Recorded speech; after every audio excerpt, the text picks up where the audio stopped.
Man, I broke my phone screen. Does anyone have any yttrium or terbium or europium or gadolinium or tape?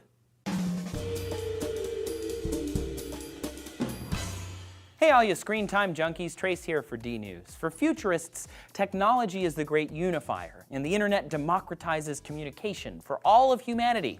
The statistics organization IDC estimates 44% of the planet is on the internet in 2016. And according to Pew Research, globally 54% own smartphones. But creating devices to access this future world of technology involves pulling lots of minerals from the actual world that we still have to live in. It's probably no surprise to learn that the modern smartphone is an absurdly complex little rectangle. Inside an iPhone, for example, you can find 75 of the 118 elements on the periodic table.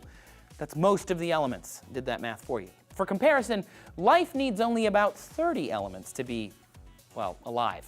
Admittedly, many of the iPhone's elements are common enough. Silicon is used to make transistors, those tiny on-off switches that form the basis of microchips. Aluminum, silicon, potassium, and oxygen all go to the reinforced glass that covers every screen. Lithium powers an iPhone's battery, as it does in a gazillion other devices. And there's some carbon in there, of course, because, well, there's carbon in almost everything. None of that is particularly controversial. The trickier smartphone elements are the ones that are either rare or hard to harvest or both.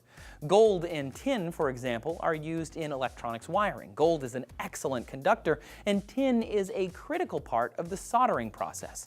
And both are relatively rare elements, which can mean that companies end up doing business with mining outfits in countries with poor environmental and human rights records. This is why minerals like gold, tin, and tantalum are considered conflict minerals. Apple, to its credit, is working hard to source its minerals from less exploitative places.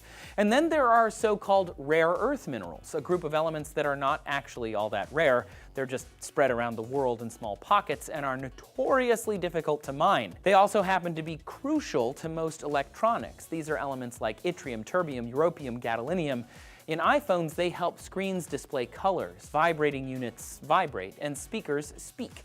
Once again, supply is an issue here. Today, more than 90% of rare earth metals are mined in China, and the impact of those operations is not great.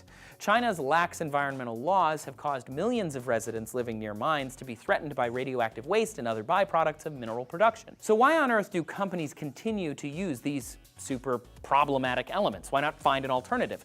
Well, they may not have much of a choice. A study at Yale University looked at all 62 metals used in the electronics industry and found that many simply had no functional substitutes, meaning we're probably stuck with them. And also meaning that companies can work hard to source materials as responsibly as possible, but at the end of the day, those elements that make up an iPhone are going to come from all over the world. The final wrinkle here, of course, is that all of these metals and minerals are non-renewable resources, and when they are gone, that electronics industry is going to look very different.